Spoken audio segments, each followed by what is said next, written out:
नमस्कार दोस्तों, स्वागत है आपका हमारे चैनल सक्सेस विथ मी में। आइए आज हम लोग उत्तर पूर्वी पठार देखेंगे। इससे पहले हम लोग गंगा का मैदान, मतलब जो भी उत्तर भारत का मैदान और ये मध्य पठार, दक्षिण का पठार सब देख चुके हैं। अब यह उत्तर पूर्वी पठार।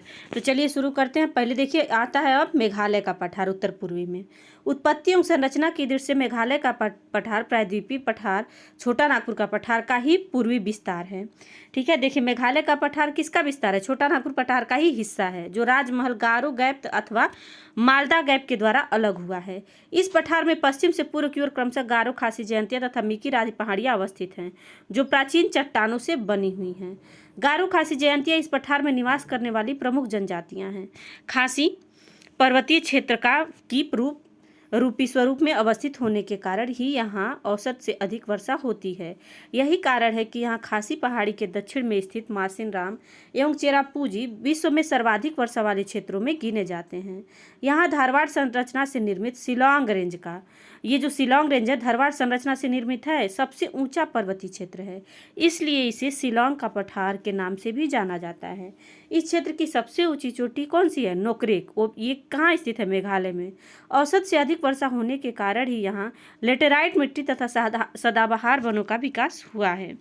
मालदा गैप या राजमहल गारो गैप, देखिए इसकी उत्पत्ति प्रायद्वीपीय भारत के संचलन के दौरान धसाव की प्रक्रिया के कारण हुई है। इसके द्वारा छोटा नागपुर, देखिए मालदा गैप या राजमहल, ये जो गारो गैप है इसका निर्माण कैसे कैसे हुआ है यही इसमें बताया गया है कि उसके द्वारा छोटा नागपुर पहाड़, ये जो का राजमहल पर्वत मेघालय के गारो पर्वत से अलग होता है, इसलिए इसे राजमहल गारो गैप कहते हैं, जबकि पश्चिम बंगाल में इसे मालदा गैप कहते हैं। गंगा और ब्रह्मपुत्र नदियों के द्वारा लाए गए अवसादों का मालदा राजमहल गैप में निक्षेपण से डेल्टाई मैदान का निर्माण हुआ है। इससे डेल्टाई मैदान में पीट मृदा की उपलब्धता के कारण ही मैंग्रोव वनस्पति का विकास हुआ है। भारत में सबसे ज़्यादा मैंग्रोव वनस्पति कहाँ पाया जाता है? आपका पश्चिम बंगाल में। इस क्षेत्र में पाए जाने वाला सुंदरवन भारत के सर्वाधिक जैव विविधता वाले क्षेत्र में से एक है। सुंदरवन भी कहाँ है? आपका पश्चिम बंगाल में। अब आइए देखिए दक्कन का पठार। इस पठार का विस्तार तापी नदी के दक्षिण में त्रिभुजाकार रूप में है। इसके अंतर्गत निम्नलिखित क्षेत्रों में सम्मिलित किया जाता है। कौन सा? दक्कन ट्रैप, कर्नाटक का पठार और आंध्र का पठार। अब देखिए दक्कन ट्रैप क्या है? महाराष्ट्र में विशाल चट्टान से निर्मित संरचना होने के कारण यहाँ की काली मिट्टी का विकास हुआ है, इसलिए यह क्षेत्र, एक मिनट, उत्तर पूर्वी पठार, मेघालय का पठार, कर्नाटक का पठार, हाँ हाँ सही है, मुझे लगा मैं इसको पढ़ा चुकी हूँ। चलिए देखिए, तो ये जो है इसी पठारी क्षेत्र में इसका विस्तार 16 डिग्री उत्तरी अक्षांश के उत्तर से लेकर उत्तर पूर्व में नागपुर तक है। इसी पठारी क्षेत्र में गोदावरी नदी अपवाहित होती है। सतमाला, अजंता, बालाघाट और हरिश्चंद्र इत्यादि पहाड़ियों का विस्तार भी इसी पठारी क्षेत्र में है। अब आइए देखिए कर्नाटक का पठार। कर्नाटक के पठार में देखिए, कर्नाटक के पठारी क्षेत्र में पश्चिमी घाट से संलग्न पर्वतीय एवं पठारी क्षेत्र को मलनाड कहते हैं। बाबा बुदन यहाँ का सबसे ऊंचा पर्वतीय क्षेत्र है तथा मूल्यानगिरी या मूलनगिरी इसकी सबसे ऊंची चोटी है। ऑक्सफोर्ड एटलस में कुंद्रेमुख को बाबा बुदन की सबसे ऊंची चोटी दर्शाया गया है। तो देखिए ये भी ये एनसीईआरटी का मैटर है और ये ऑक्सफोर्ड एटलस के अनुसार है। मलनाड से संलग्न पूर्व में अपेक्षाकृत कम ऊंचे पठारी क्षेत्र को मैदान कहते हैं, जिसमें औसत से अधिक ऊंचे मैदानी क्षेत्र को बंगलुरु का पठार एवं मैसूर का पठार के नाम से भी जाना जाता है। कर्नाटक में धारवाड़ संरचना का विकास होने के कारण पठारी क्षेत्र धात्विक खनिज संसाधनों के भंडार की दृष्टि से महत्वपूर्ण है। यहाँ लौह अयस्क का सर्वाधिक भंडार है, जिसके लिए बाबा बुदन पर्वतीय क्षेत्र अधिक महत्वपूर्ण है। देखिए ये क्वेश्चन पूछ चुका है कि बाबा बुदन की पहाड़ी किसके लिए प्रसिद्ध है, तो लौह अयस्क के लिए। अब देखिए मैसूर के पठार में ही कावेरी नदी का अपवाह क्षेत्र है। कृष्णा, कावेरी, तुंगभद्रा, शरावती व भीमा यहाँ की प्रमुख नदियाँ हैं। शरावती नदी पर भारत का महत्वपूर्ण जलप्रपात है, जिसे जोग या गरसिप्पा जलप्रपात कहते हैं। इसे महात्मा गांधी जलप्रपात भी कहते हैं। कुंचिकल जलप्रपात भारत का सबसे ऊंचा जलप्रपात है, जो 455 मीटर है, जो कि देखिए शिमोगा जिले कर्नाटक में वाराही नदी पर है। वर्तमान स्रोतों के आधार पर ये शिमोगा जिले में है कर्नाटक में और वाराही नदी पर है। अब आइए देखिए आंध्र का पठार। आंध्र जो है के पठार के अंतर्गत रायल सीमा का पठार तथा तेलंगाना के पठार को शामिल किया जाता है।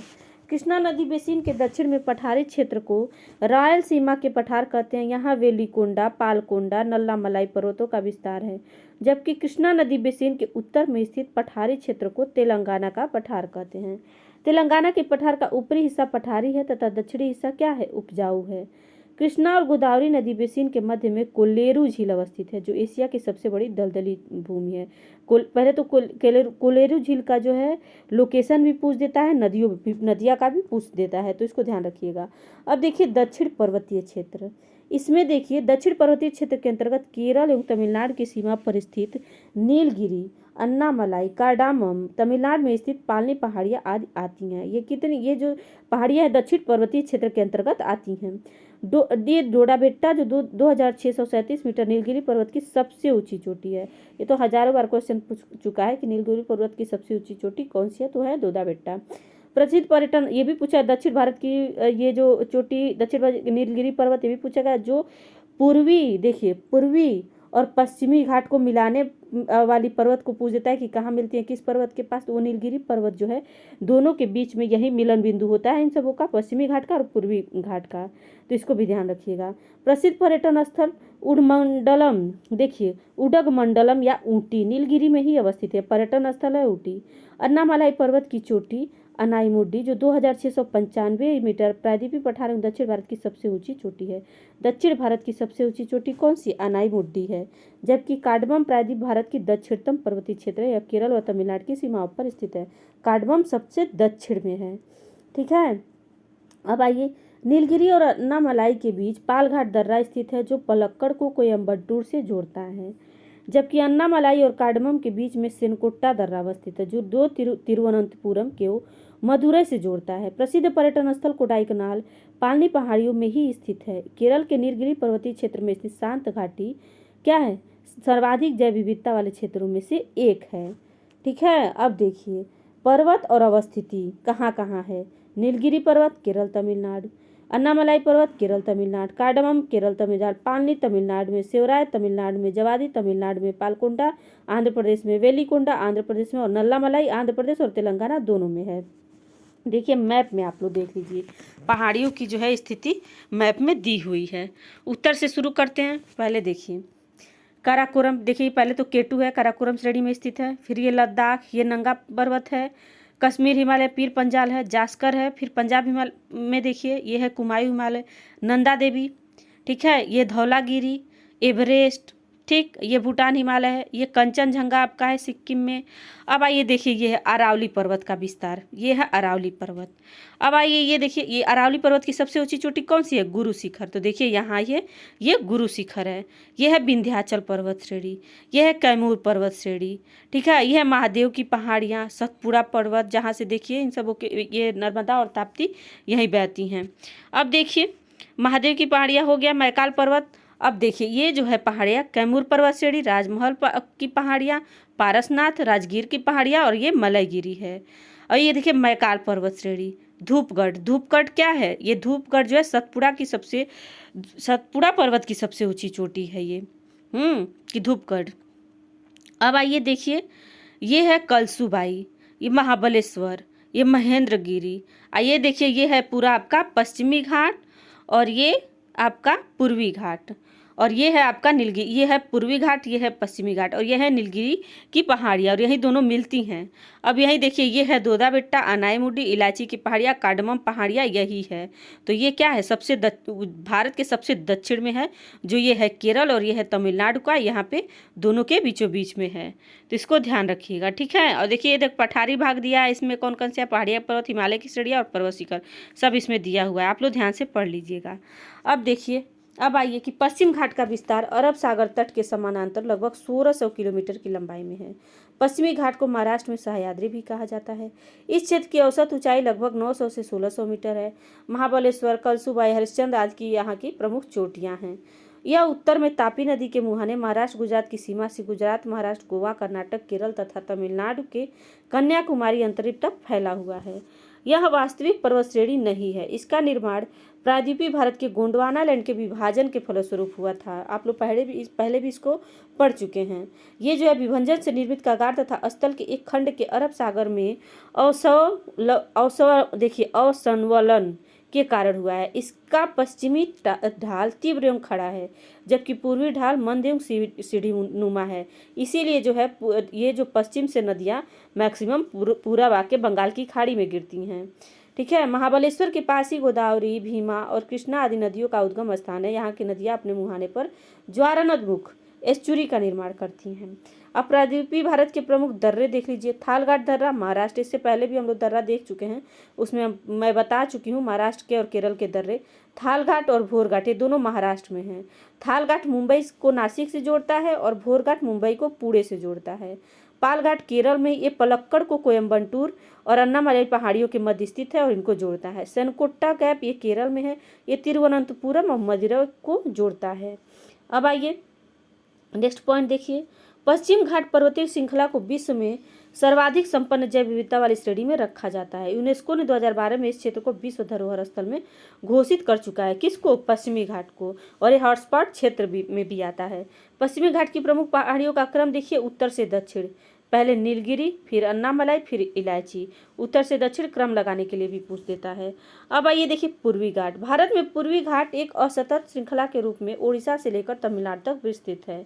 गोदावरी, कृष्णा, कावेरी महानदी तथा पलार आदि बड़ी नदियां द्वारा विच्छेदित होकर यह अत्यधिक अपरदन के कारण पूर्वी घाट की औसत ऊंचाई पश्चिमी घाट की अपेक्षा कम, लगभग 1100 मीटर है। पूर्वी घाट के मध्य भाग में 2 समानांतर पहाड़ियां पाई जाती हैं, जिनमें से पूर्वी पहाड़ियों को वेलिकोंडा श्रेणी और पश्चिमी पहाड़ियों को पालकोंडा श्रेणी कहा जाता है। अब देखिए पूर्वी घाट में कंटीले शिखर, तीव्र ढाल सहित अत्यधिक विषम एवं उबड़ खाबड़ पहाड़ी क्षेत्रों का निर्माण हुआ है, जिसे जवादी, सेवराय आदि पहाड़ियों के रूप में देखा जा सकता है, जो अंत में नीलगिरी में मिल जाते हैं। पूर्वी घाट के प्रमुख पहाड़ियों का क्रम उत्तर से दक्षिण देखिए, उत्तर से दक्षिण नल्लामलाई पहले, फिर वेलिकोंडा। ये वेलिकोंडा कहाँ है? आंध्र प्रदेश में। फिर पालकोंडा, फिर नगारी पहाड़ी। ये सब जो है नल्लामलाई, वेलिकोंडा, पालकोंडा, नगारी, ये आंध्र प्रदेश में है। ठीक है। और ये उत्तर से दक्षिण ये क्रम आ रहा है।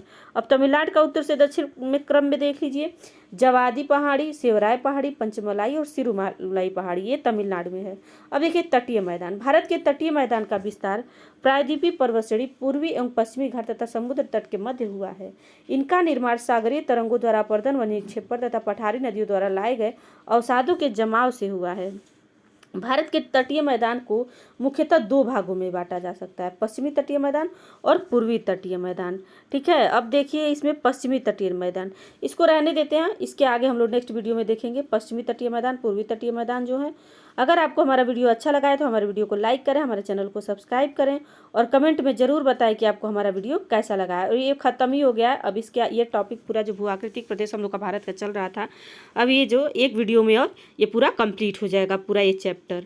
तो चलिए अब यहीं तक रहने देते हैं। अगर आप देखिए, अगर आपको हमारा वीडियो पसंद आ रहा है तो ज़रूर आप लाइक करें और कमेंट में भी बताएं कि आपको हमारा वीडियो कैसा लगा है। Thank you so much.